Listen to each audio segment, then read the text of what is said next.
বিসমিল্লাহির রহমানির রহিম। প্রিয় বন্ধুরা, আসসালামু আলাইকুম ওয়া রাহমাতুল্লাহ। মৃত্যুর সময় এক ফোঁটাও ভয় হবে না, কবরেও ভয় লাগবে না। জানা যায় 70,000 ফেরেশতা উপস্থিত হবে। প্রিয় বন্ধুরা, আমার প্রিয় নবীর জীবদ্দশায় অনেক সাহাবীর মৃত্যু যন্ত্রণার সময় তিনি তাদের পাশে ছিলেন। অনেক সাহাবীর জানাজা পড়িয়েছেন, দাফন কাফনে শরীক ছিলেন। অনেক সাহাবীকে নিজ হাতে কবরে নামিয়েছেন। আজ সেই সব ঘটনার আলোকে কয়েকটি মহামূল্যবান আমল ও ওজিফা আলোচনা করব ইনশাআল্লাহ। মৃত্যু যেহেতু নিশ্চিত, তাই প্রত্যেক প্রাণীর জন্য এই বিষয়গুলি জানা অত্যন্ত জরুরি। সুনান ইবনে মাজার 4261 নং হাদিসের বর্ণনা, এক তরুণ সাহাবী মৃত্যু যন্ত্রণায় ছটফট করছিলেন। নবীজি সাল্লাল্লাহু আলাইহি ওয়াসাল্লাম তার পাশে গিয়ে জিজ্ঞেস করলেন, তুমি কেমন বোধ করছো? তরুণ সাহাবী বললেন, ইয়া রাসূলুল্লাহ, আমি আমার পাপের কারণে আল্লাহর শাস্তির ভয় পাচ্ছি, আবার তার দয়ার আশাও করছি।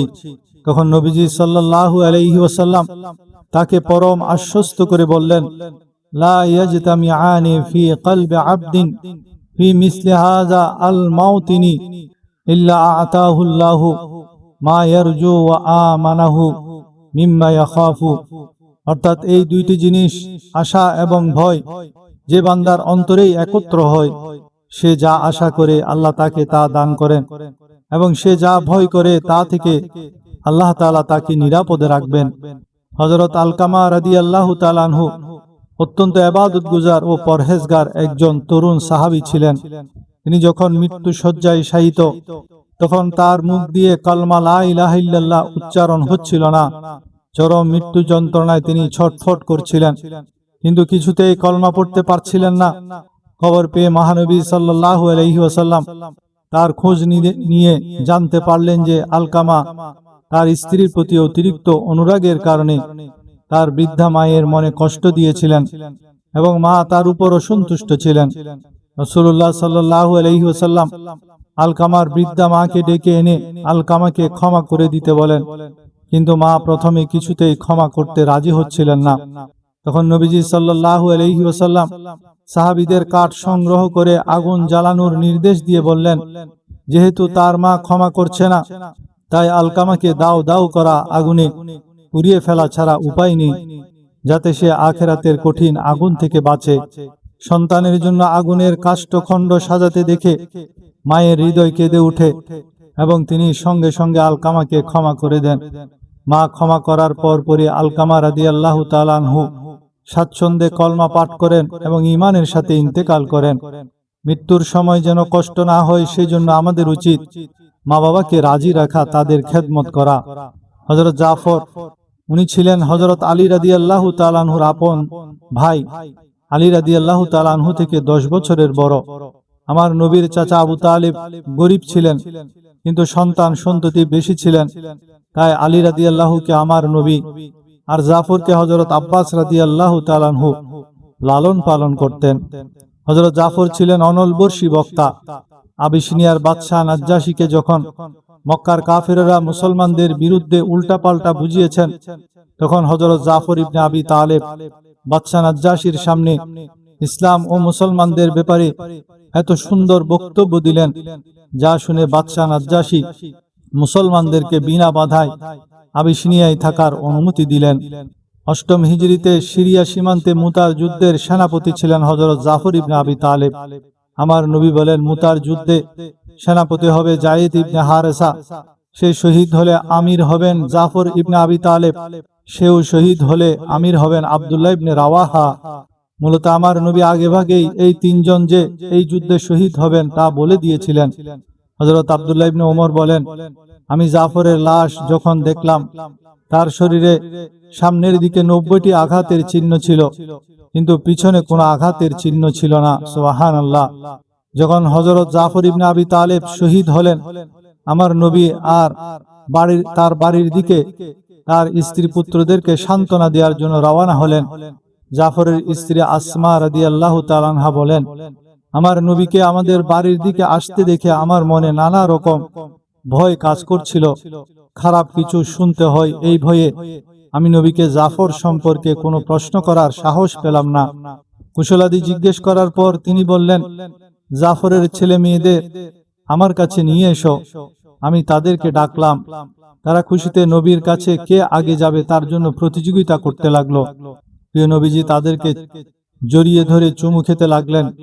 তখন তার দুচোখ দিয়ে অঝরে অশ্রু গড়িয়ে পড়ছিল। আমি বললাম, ইয়া রাসূলুল্লাহ, আপনি কাঁদছেন কেন? জাফরের কি কোনো দুঃসংবাদ পেয়েছেন? নবীজি বললেন, হ্যাঁ, আজই সে শহীদ হয়েছেন।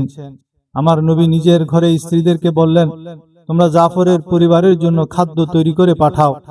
কাফেররা জাফরের 2টি হাত কেটে ফেলেছিল। আমার নবী বলেন, আল্লাহ জান্নাতে জাফরকে 2টি পাখা দান করেছেন। সে জান্নাতে সেই 2টি পাখা দিয়ে উড়ে বেড়াচ্ছে। এ কারণে তার উপাধি হয় জুল জানাহাইন, 2 ডানাওয়ালা। তার মাজার হলো তখন যেখানে শহীদ হতো সেখানে দাফন করা হতো। সেই হিসাবে হযরত জাফর ইবনে আবি তালেব রাদিয়াল্লাহু তাআলা আনহুর মাজার জর্ডানে অবস্থিত। হযরত সাদ ইবনে মুআজ রাদিয়াল্লাহু তাআলা আনহুর জানাজা এবং আরশ কেঁপে ওঠার ঘটনা। খন্দক যুদ্ধের পর আনসারী সরদার হযরত সাদ ইবনে মুআজ রাদিয়াল্লাহু তাআলা আনহু আঘাতপ্রাপ্ত হয়ে ইন্তেকাল করেন। তার ইন্তেকালে মহান আল্লাহর আরশ কেঁপে উঠেছিল এবং 70,000 ফেরেশতা তার জানাজায় অংশ নেন, যে ফেরেশতারা ইতিপূর্বে দুনিয়াতে আর আসেনি। মজলুম যখন দোয়া করে তখন আল্লাহর আরশ কেঁপে ওঠে। স্বামী যখন স্ত্রীকে তালাক দেয় তখনও আল্লাহর আরশ কেঁপে ওঠে। সাদ রাদিয়াল্লাহুর মৃত্যুর সংবাদ শুনে প্রিয় নবীজি খুব দ্রুত সাহাবীদেরকে নিয়ে তার বাড়ির দিকে রওনা হলেন। সাহাবীরা নবীর সাথে হেঁটে কুলাতে পারছিলেন না। তখন তারা প্রশ্ন করেন, ইয়া রাসূলুল্লাহ, আপনি এত তাড়াহুড়া করছেন কেন? তখন নবীজি বললেন, আমার ভয় হচ্ছে যে আমাদের আগেই ফেরেশতারা তাকে গোসল দিয়ে ফেলবে, যেভাবে হানজালাকে উহুদের ময়দানে দিয়েছিল। নবীজি সাদ বিন মুআজের কবরের পাশে বসে 2 বার সুবহানাল্লাহ, এরপর আল্লাহু আকবার তাকবীর দিলেন। তখন নবীজি বলেন, এই নেককার সাদের কবরও চাপ দিয়েছে, তা দেখে আমি বিস্মিত হয়েছি। পরে কবর যখন প্রশস্ত হয়েছে তখন আমি আল্লাহু আকবার ধ্বনি দিলাম। কবরের চাপ সম্পর্কে আয়েশা রাদিয়াল্লাহু তাআলা আনহা বলেন, ইন্না লিল কবরে দাম্মাতান, নিশ্চয় কবর আযাব রয়েছে। ওয়ালাউ কানা আহাদুন মিনহা নাজিয়ান লাকানা সাদ ইবনে মুআজ, সেই কবরের আযাব থেকে কেউ যদি রক্ষা পেত তাহলে সাদ ইবনে মুআজ রক্ষা পেত। হযরত আবু সাঈদ খুদরি রাদিয়াল্লাহু তাআলা আনহু বলেন, আমি সাদের জন্য বাকি কবরস্থানে কবর খনন করছিলাম। তার কবর থেকে মেশকের ঘ্রাণ ছড়াচ্ছিল। এক ব্যক্তি সেই কবর থেকে মাটি নিয়ে তার ঘরে রেখে দেয়। পরে দেখা যায় সেই মাটি মেশক হয়ে গেছে। সুবহানাল্লাহ। উহুদের যুদ্ধে রাসূলুল্লাহ সাল্লাল্লাহু আলাইহি ওয়াসাল্লামের প্রিয় চাচা সৈয়দুশ শুহাদা হযরত হামজা রাদিয়াল্লাহু তাআলা আনহু শহীদ হন। নবীজি সাল্লাল্লাহু আলাইহি ওয়াসাল্লাম তার ক্ষত বিক্ষত দেহ দেখে কেঁদে ফেললেন এবং উহুদের ময়দানে তার জানাজা আদায় করেন। হযরত ইবনে আব্বাস রাদিয়াল্লাহু থেকে বর্ণিত, রাসূলুল্লাহ সাল্লাল্লাহু আলাইহি ওয়াসাল্লাম হযরত হামজা রাদিয়াল্লাহু তাআলা আনহুকে কিবলামুখী করে রাখার নির্দেশ দেন এবং তার উপর 60টি তাকবীর বলে জানাজা পড়েন। এরপর অন্যান্য শহীদদের একে একে এনে হামজা রাদিয়াল্লাহু তাআলা আনহুর পাশে রাখা হতো। আর নবীজি সাল্লাল্লাহু আলাইহি ওয়াসাল্লাম প্রতিটি শহীদের সাথে পুনরায় হামজা রাদিয়াল্লাহু তাআলা আনহুর জানাজা আদায় করতেন। মক্কার কাফের গোলাম ওয়াহশীকে তার মালিক বলেছিল, সে যদি মহানবীর চাচা হামজাকে উহুদ যুদ্ধে শহীদ করতে পারে তাকে গোলামি থেকে আজাদ করে দিবে, মুক্তি দেবে। সেই লোভে ওয়াহশী আমার নবীর প্রিয় চাচাকে উহুদের ময়দানে বর্ষা নিক্ষেপ করে শহীদ করে দেয়। ওয়াহশী মক্কা বিজয়ের পর পালিয়ে যায়। পরে মদিনায় এসে ইসলাম কবুল করেন। আমার নবী তার কাছে নিজের চাচাকে কিভাবে শহীদ করেছে তা জানতে চান। সে যখন বর্ণনা দেন, নবীজি অঝরে কেঁদেছেন আর তাকে নির্দেশ দিয়েছেন, আজ থেকে তুমি তোমার চেহারা আমাকে দেখাবে না। সে থেকে সে নবীর সামনে মুখ ঢেকে রাখত। সে ওয়াহশী সে বর্ষা দিয়ে মিথ্যা নবী দাবিদার মুসাইলামা কাজ্জাবকে আবু বকর রাদিয়াল্লাহু তাআলা আনহু খেলাফতকালে হত্যা করে। সে বলতো, আমি একজন ইসলামের বীরকে শহীদ করেছি। সেই বর্ষা দিয়ে আমি একজন জাহান্নামের কুকুরকে হত্যা করে তার কাফফারা দিয়েছি। সুবহানাল্লাহ। ইমাম বাইহাকি বর্ণনা করেন, আমিরে মুয়াবিয়ার যুগে উহুদ কবরস্থানের পাশ দিয়ে নদী বা কূপ খনন বা রাস্তা নির্মাণের সময় মাটি খননে উহুদের শহীদদের লাশ বের হয়ে যায়। তাদের সকলের লাশ তরু তাজা ছিল। এমনকি হযরত হামজা রাদিয়াল্লাহু তাআলা আনহুর পাশে পায়ের মধ্যে কোদালের আঘাত লাগলে ফিনকি দিয়ে তাজা রক্ত বের হয়েছিল। হযরত আলী রাদিয়াল্লাহু তাআলা আনহুর মাতা ফাতেমা বিনতে আসাদ রাদিয়াল্লাহু তাআলা আনহা, যিনি নবীজি সাল্লাল্লাহু আলাইহি ওয়াসাল্লামকে নিজ সন্তানের মতো লালন পালন করেছিলেন, তার ইন্তেকালে নবীজি অত্যন্ত ব্যথিত হন। হযরত ইবনে আব্বাস রাদিয়াল্লাহু তাআলা আনহু থেকে বর্ণিত, হযরত আলীর মাতা ফাতেমা রাদিয়াল্লাহু তাআলা আনহা মারা গেলে রাসূলুল্লাহ সাল্লাল্লাহু আলাইহি ওয়াসাল্লাম তাকে নিজের জামা পরিয়ে দেন এবং কবরের ভয়াবহতা কমাতে স্বয়ং কবরের ভিতর শুয়ে দোয়া করেন। তিনি বলেন, আবু তালিবের পর আমার প্রতি এই নারীর চেয়ে বেশি এহসান আর কেউ করেনি। হযরত ওসমান ইবনে মাজউন রাদিয়াল্লাহু তাআলা আনহু ইসলামের 14তম মুসলমান। হযরত ওসমান বিন মাজউন খুব বেশি ইবাদত করতেন। একদিন তার স্ত্রী মলিন বদনে পুরাতন কাপড়ে নবীর স্ত্রীদের কাছে এলেন। তারা তাকে তার এই অবস্থার কারণ জিজ্ঞেস করলেন। উত্তরে তিনি বললেন, আমার স্বামী রাত কাটায় নামাজে আর দিন কাটায় রোজায়, তিনি তো আমার প্রতি দৃষ্টিপাত করেন না। তার এই কথা রাসূলুল্লাহ সাল্লাল্লাহু আলাইহি ওয়াসাল্লামকে জানানো হলে তিনি হযরত ওসমান বিন মাজউনকে ডাকলেন। ওসমান বললেন, ইয়া রাসূলুল্লাহ, আমার স্ত্রী আমার লজ্জাস্থান দেখুক, তা আমার লজ্জা লাগে। তখন নবীজি সাল্লাল্লাহু আলাইহি ওয়াসাল্লাম বললেন, আমার জীবন কি তোমার জন্য আদর্শ নয়? তোমার উপর তোমার দেহের, তোমার স্ত্রীর হক আছে, পরিবারের অধিকার আছে। নামাজও পড়ো, আরামও করো, রোজাও রাখো, আবার ইফতারও করো। এই নসিহতের পর ওসমান বিন মাজউন শুধরে গেলেন। এরপর তার স্ত্রী একদিন নবীর গৃহে আবার এলেন। তখন তাকে খুবই সাজসজ্জা ও পরিচ্ছন্ন এবং খুবই আনন্দিত দেখাচ্ছিল। মুহাজির সাহাবী ওসমান ইবনে মাজউন রাদিয়াল্লাহু তাআলা আনহু মদিনায় ইন্তেকাল করলে রাসূলুল্লাহ সাল্লাল্লাহু আলাইহি ওয়াসাল্লাম অত্যন্ত ব্যথিত হন এবং তার কপালে চুম্বন করেন।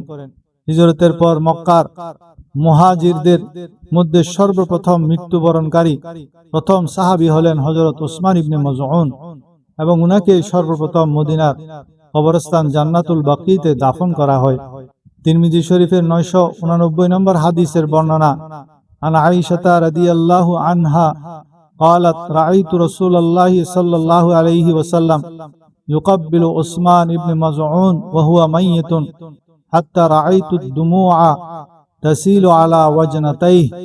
অর্থাৎ হযরত আয়েশা রাদিয়াল্লাহু তাআলা আনহা থেকে বর্ণিত, তিনি বলেন, আমি রাসূলুল্লাহ সাল্লাল্লাহু আলাইহি ওয়াসাল্লামকে দেখেছি ওসমান ইবনে মাজউনের মৃত্যুর পর তাকে চুম্বন করতে।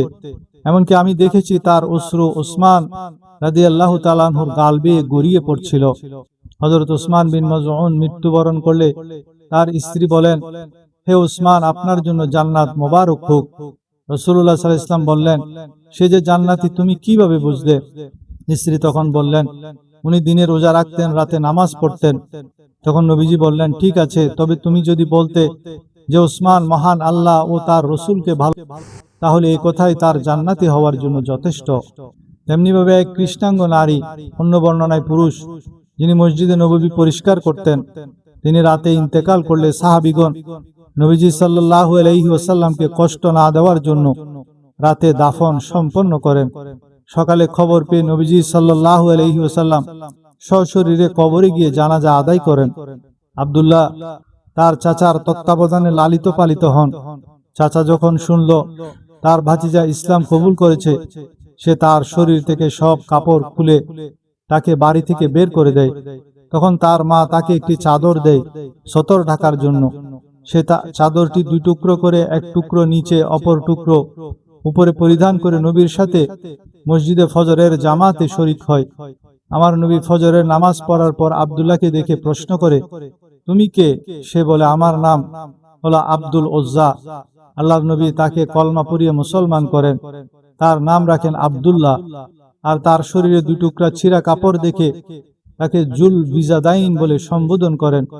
এ থেকেই তিনি এই নামেই প্রসিদ্ধ। তিনি রাসূলুল্লাহর ঘরের দরজার পাশে পড়ে থাকতেন আর উঁচু আওয়াজে তেলাওয়াত ও জিকির করতেন।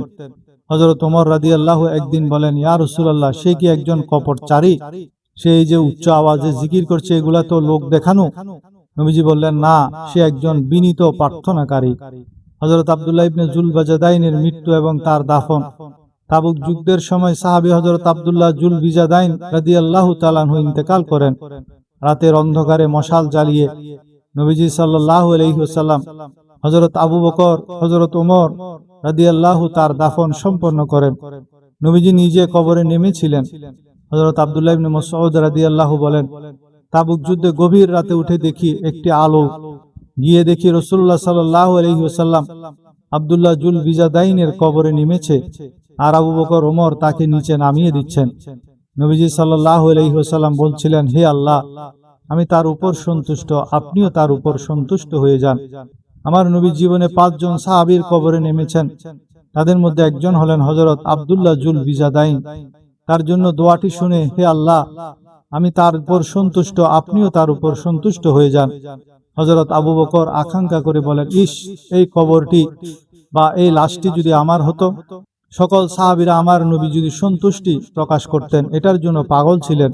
সেজন্য আব্দুল্লাহ জুল বিজাদাইনের জন্য যখন নবী দোয়া করলেন, আল্লাহুম্মা ইন্নী আমসাইতু রাদিয়ান আনহু ফারদা আনহু, হে আল্লাহ, আমি তার উপর সন্তুষ্ট, আপনিও তার উপর সন্তুষ্ট হয়ে যান।